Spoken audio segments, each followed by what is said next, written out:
Hello again, everyone, and welcome back to Reddit Aliens. I'm John, and as always, thank you so much for being here. Good topic for you today, a fun one. Let's do it. Doctors of Reddit, what was your "how the heck are you still alive" moment?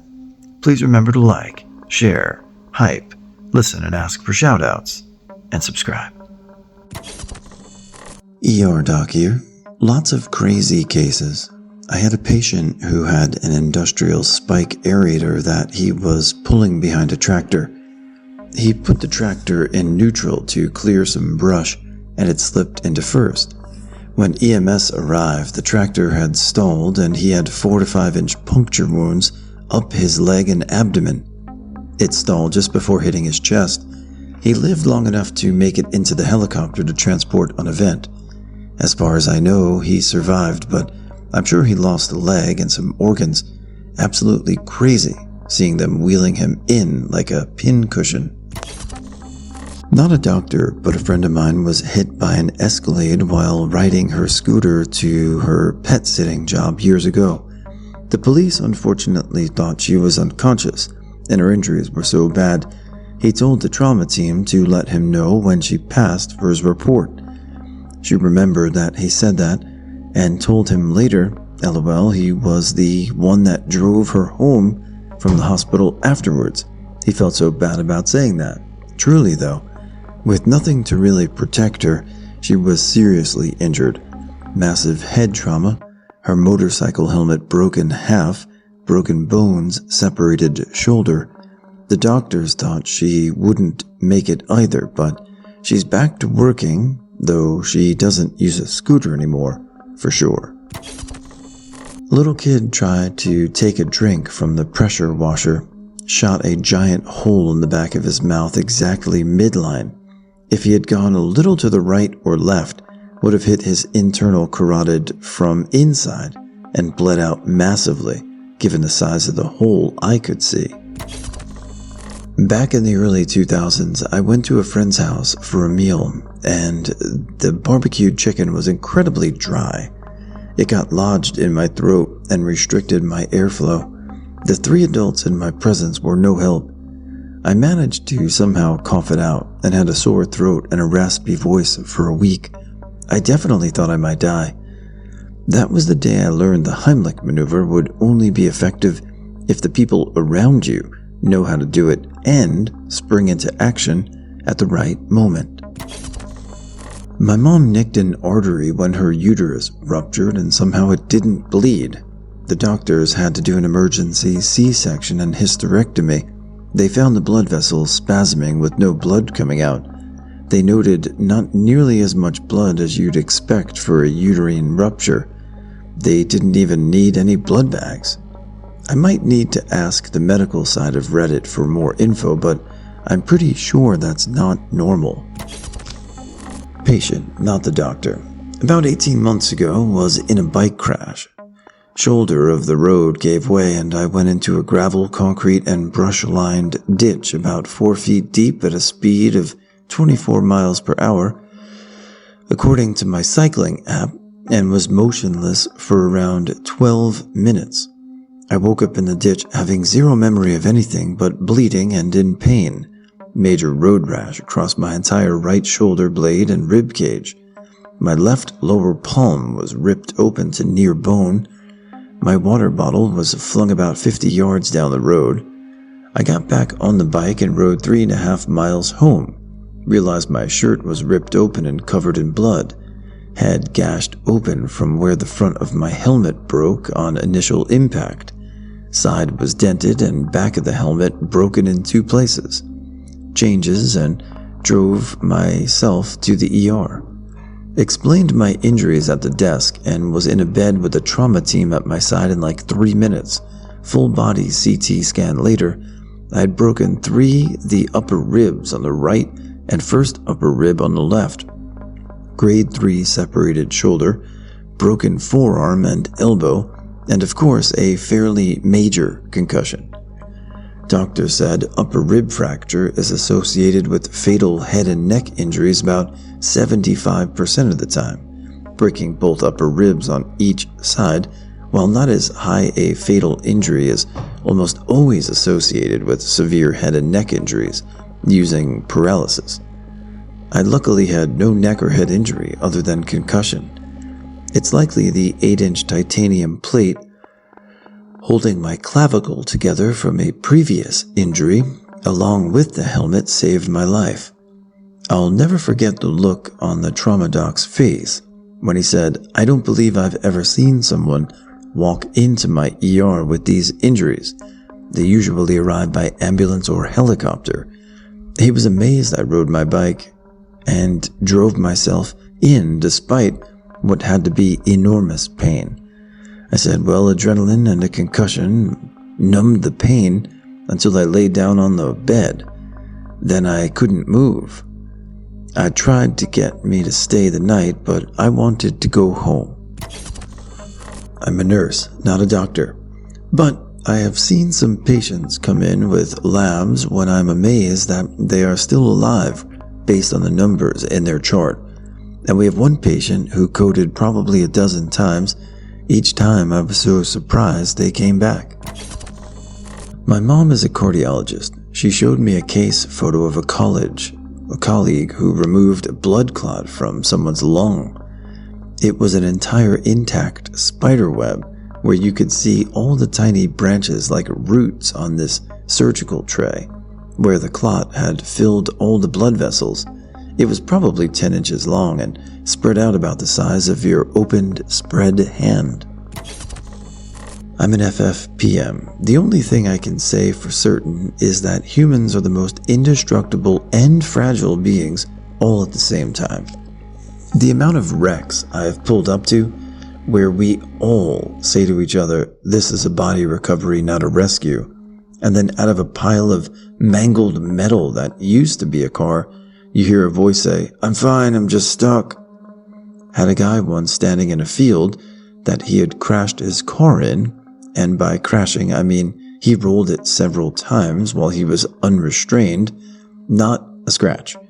I had to beg him to go to the hospital because of the mechanism, and he met our trauma criteria. Similar area to the first guy, had a guy get ejected from his car that he flipped after drinking all day. Not a scratch on him. His girlfriend, however, had a spinal fracture. Had a guy blow up his house and the only burns he suffered were to his penis. Had a guy cut off his arm just above halfway up his humerus. Guy self-admitted a shirt tourniquet and met us in the street with the arm. He refused pain meds. Just a few I can think of. I was an ER physician in rural Oklahoma when a 43-year-old woman was brought in who had slid off of a bridge into an icy river below, fractured her neck, and all 4 extremities were paralyzed. For 2 days she watched as rats chewed her fingers and toes down to nubs and couldn't move or do anything about it. Finally, she was discovered and brought in by ambulance. She went into kidney failure, but still lived for several years afterwards. Hey guys, good afternoon, morning, or good night, whatever you're listening. But thanks again. Reading the comments, just checking in. Again, we didn't post yesterday, but we're coming at you today.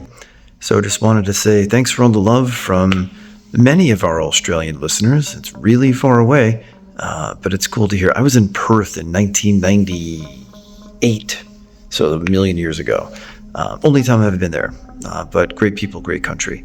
And to Ace with Plants, thanks so much for the support, man. That's really high praise, even with the all caps. And Count Dankula. Oh no, Count Dankula did that. Thank you so much. Ace with Plants. I appreciate it all as well. So again, guys, have a great rest of your day. And who knows, maybe we'll do some, documentary style stuff in the future. But for now, just enjoy the videos. Take care. Daughter of a very sick man. My dad was diagnosed with multiple myeloma and AL amyloidosis a year to the day of my mom's passing. He had chemo treatment for the cancer and was able to get stem cell transplant. His new birthday was February 8th because he had no white blood cells and was rebuilding his immune system. He was put in isolation. The morning of February 15th, I had 20 missed calls from the hospital. My dad went into cardiac arrest, and they performed CPR on him for 20 minutes when he came back. He has contracted RSV, pneumonia, influenza, encephalitis, and a staph infection. He was in a coma for 5 weeks, broken sternum on 15 IV medications, and went into cardiac arrest 4 more times. He pulled through and spent almost 4 more years with us, and died at 62 years old. The internal medicine doctor on call the night he passed in the ER was the same doctor that treated him his first week in the ICU. He couldn't believe he made it out of the hospital, let alone lived for 4 more years. Had a patient once who tried to kick a stuck piece of brush into a wood chipper. Their leg got caught and they started to get pulled in. They tried to use their other leg to push off or back, and it was pulled in too. They lived. They had 1 above-the-knee amputation and 1 hip disarticulation and a pelvic fracture. Not a doctor, but a paramedic. Last week, I had a guy get stabbed in the heart. They cracked his chest in the ER trauma bay, stitched the hole in his left ventricle, and sent him up to the trauma ICU. He's off the vent now and expected to make a full recovery.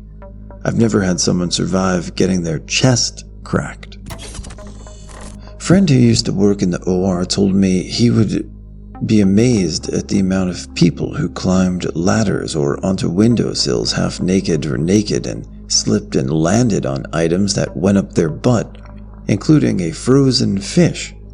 When I asked what type of fish, they commented it was a rainbow trout going in, but a brown trout coming out. Ugh.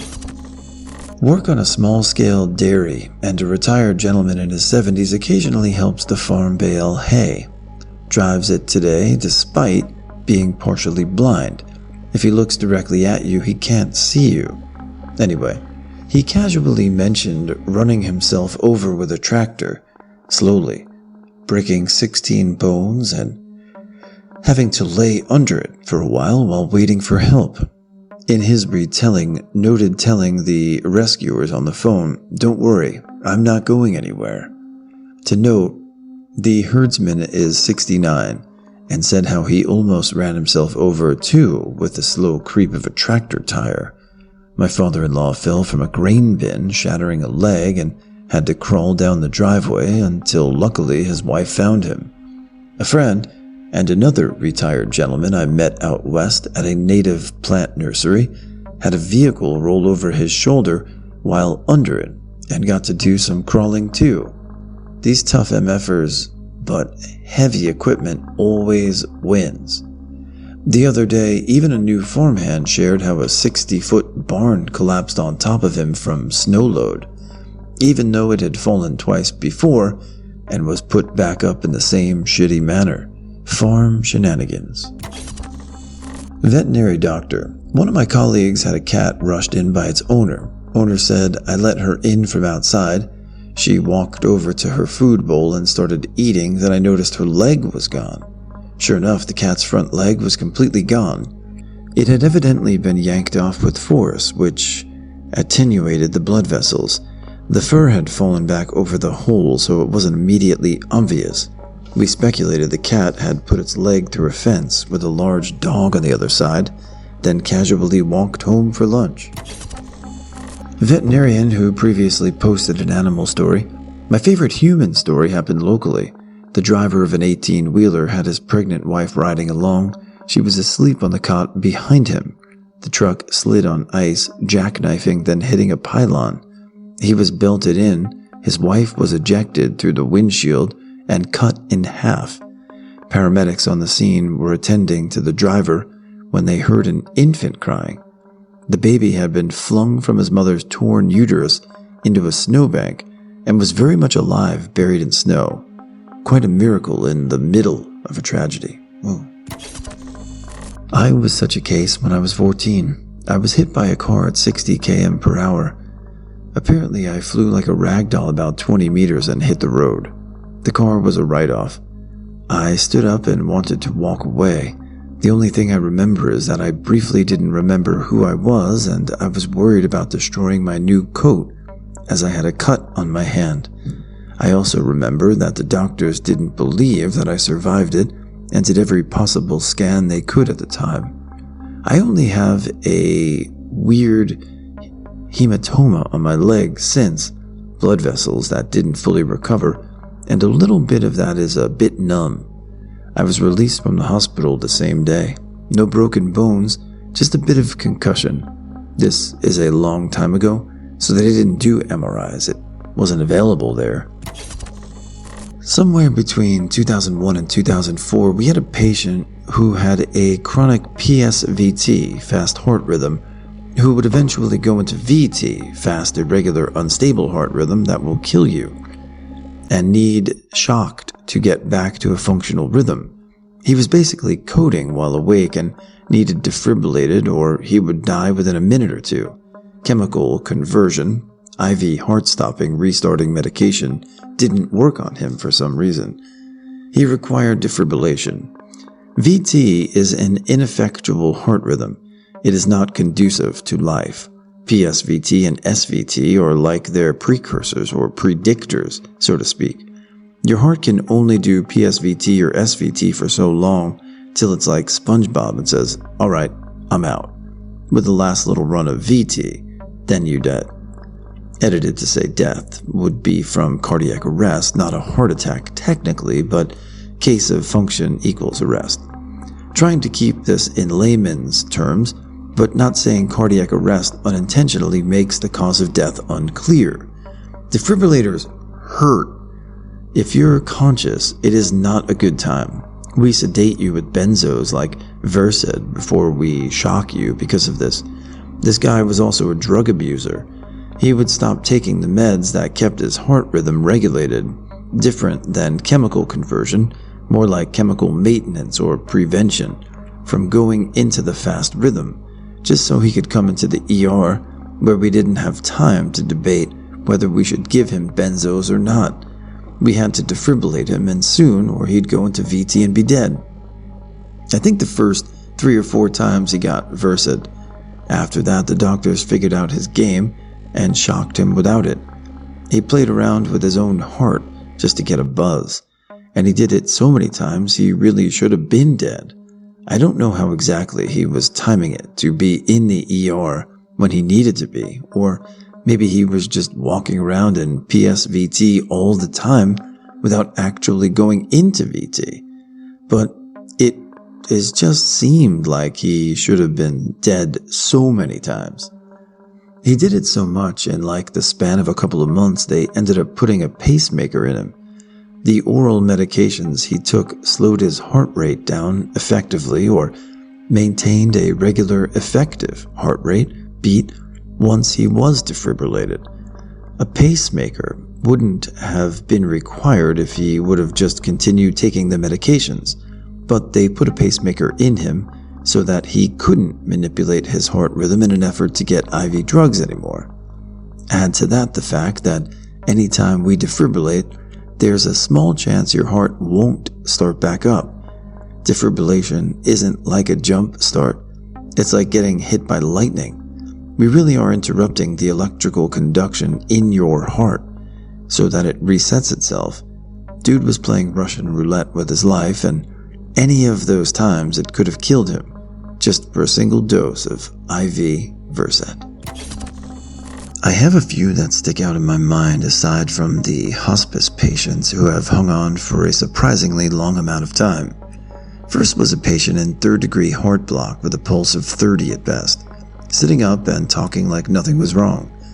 I was a new nurse at the time, and that freaked me out. Basically, the electrical system in the heart was malfunctioning, and this person was flirting with a massive cardiac event. Then a lady with hemoglobin of 4. It should be at least a minimum 12. She was whiter than that. The bed sheets. It was really unsettling to see a living human that color. Finally, I had an alcoholic patient, blood alcohol of 0.4 something, and they were conscious. They drank a handle of whiskey a day.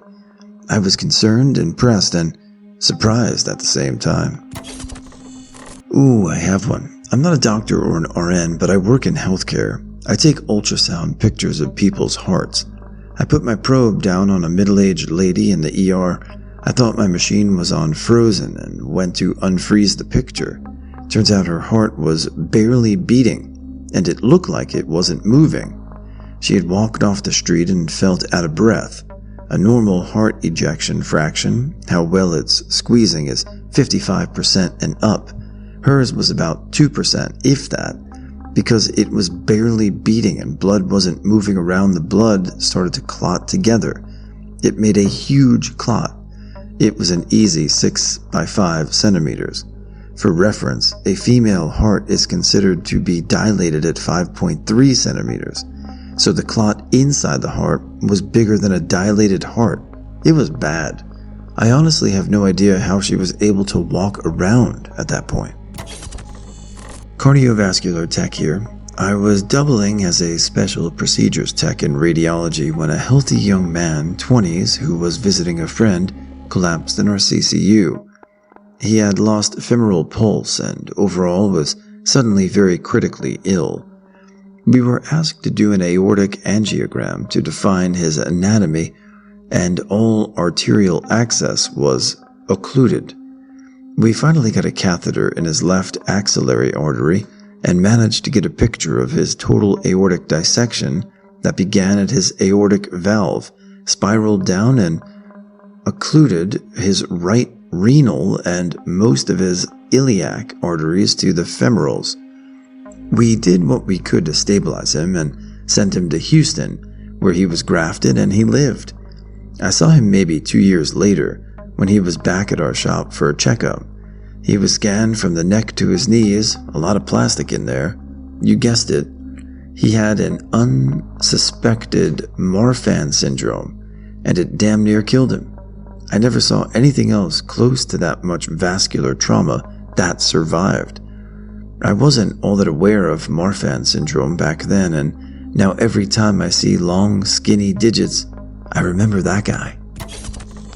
23-year-old female came in with sepsis after a kidney transplant on the black market.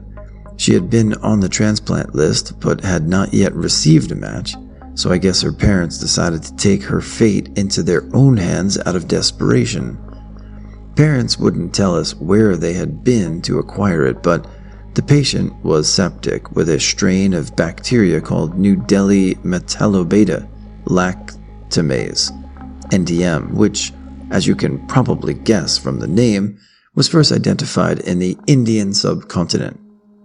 This kind of bacteria produces carbaphenizamine, an enzyme that digests a wide range of B-lactam antibiotics, including carbapenems, which are basically our last resort of antibiotics for the treatment of infections caused by resistant strains of bacteria. So, the patient was being pumped full of our best antibiotics, and this bacteria was simply digesting them. Patient then got a secondary pseudomonas infection in both their eyeballs and had to have them removed. Pseudomonas is a nasty bacteria and one you don't want in your eyes. Google Pseudomonas keratitis at your own peril. They did sadly die in the end. Not a nurse yet, but I am a nursing student and a nursing assistant at a hospital. We had a patient who came in with a blood clot in her leg from overdosing on heroin and passing out or overdosing in a position where her leg was pinched beneath her. She was presumably found after almost 2 days, somehow still breathing. The clot in her leg formed while it was pinned awkwardly beneath her. This patient was with us for almost 6 months. Normally, patients are there for about a week, give or take, after a few days. During the 6-month stay, she was losing weight drastically as she refused to eat. Her hair was matted and had to be cut off as many attempts to comb out the matting. She was probably 5'6" and was now down to 90 pounds. She refused to participate in her physical therapy almost every day. She just didn't want to get better, but was also very manipulative with the clinical staff. only wanting pain medications but refusing to even have her vitals taken. Physical therapy pushed every day, and some days were successful in getting her out of bed. After she was strong enough to walk with a walker and the blood clot had been treated, she was discharged to a shelter downtown. Within 24 hours, she went to the ER at another hospital, and they sent her back to us. There she stayed another 8 months with her same old ways, refusing care and not eating. By the time she finally died, she was 68 pounds and had basically starved herself to death. She refused feeding tubes. Basically, any help the clinicians suggested she denied. I don't think she would have even lived that long if it weren't for the IV fluids. She was seen by a psychologist many times and would refuse their help as well. She looked like death from the moment she came in. I just couldn't believe she was a resident at our hospital for over a year before she finally passed away. Edited to add a detail I missed. Worked in ICU. Admitted a guy with dizziness. Hooked him up to our monitors and it was plainly obvious he was in VFib, a lethal rhythm. Normally, people are non-responsive when they get to that stage of heart disease and soon dead. He was awake, alert, and oriented. He looked at the monitor and said, "That doesn't look good, does it? Am I going to die?" The attending internal medicine doctor replied, "Actually, yes." He then passed out and died. We attempted everything possible to revive him, but to no avail. Still, how did he manage to maintain consciousness in VFib? There was a patient who went to cardiac arrest on the hottest summer days after ODing on cocaine. He was found unresponsive for God knows how long, and a bystander started CPR. When the medics came, they did CPR for 29 minutes, and at the 30-minute mark they found a pulse. He was taken to ER, then transferred to the ICU. Once the patient stabilized, the patient transferred to our unit. He was a complete vegetable. The family did not want to pull the plug. He was unresponsive for a total of 8 weeks. Then one day he woke up, and we found him on the floor trying to crawl out of his room. He pulled out his trach, lines, etc. He was so confused, and it was so difficult to redirect him. At the time, it was pretty evident he suffered severe brain damage. 5 weeks later, the patient is discharged from the hospital, mind full, intact, passed all of our cognition testing, etc. The patient told us all the events prior to his heart attack. He said he received a second chance and he wasn't going to f*** up this time. I'll never forget this patient. Former LTC worker. The mystery was always, how did these old ladies eat almost nothing and not die? Well, when the paramedic hit it, became really obvious shortly after their families could no longer visit. The families were the only ones with the time to sit and feed them bite by bite. It fortunately left the field before the pandemic hit, so I didn't have to witness it firsthand, but my ex-colleagues all have PTSD or hyperbole. Edit. I noticed some downvotes, I'm sorry. I know it's a hard truth to read. I worked in the field for 10 years. 2 PT union, 5 full-time union, and 3 management. I moved up to try to help change a broken system. All I found were money-hungry VPs whose only concern was making the numerous look good for the board. Besides that, the rest was just bureaucratic block after another. Never enough money, never enough staff or supplies, treating employees like machines. A resident was just a full bed on the census. I realized my voice would never be heard, and the people I was shouting at would never let me move up to where I could be heard. I left the field in December 2019. I was devastated. I was showing signs of PTSD. I had nightmares for 6 months. I loved working with seniors and always will, but They knew this would happen. We knew this would happen. We were already hanging by a thread.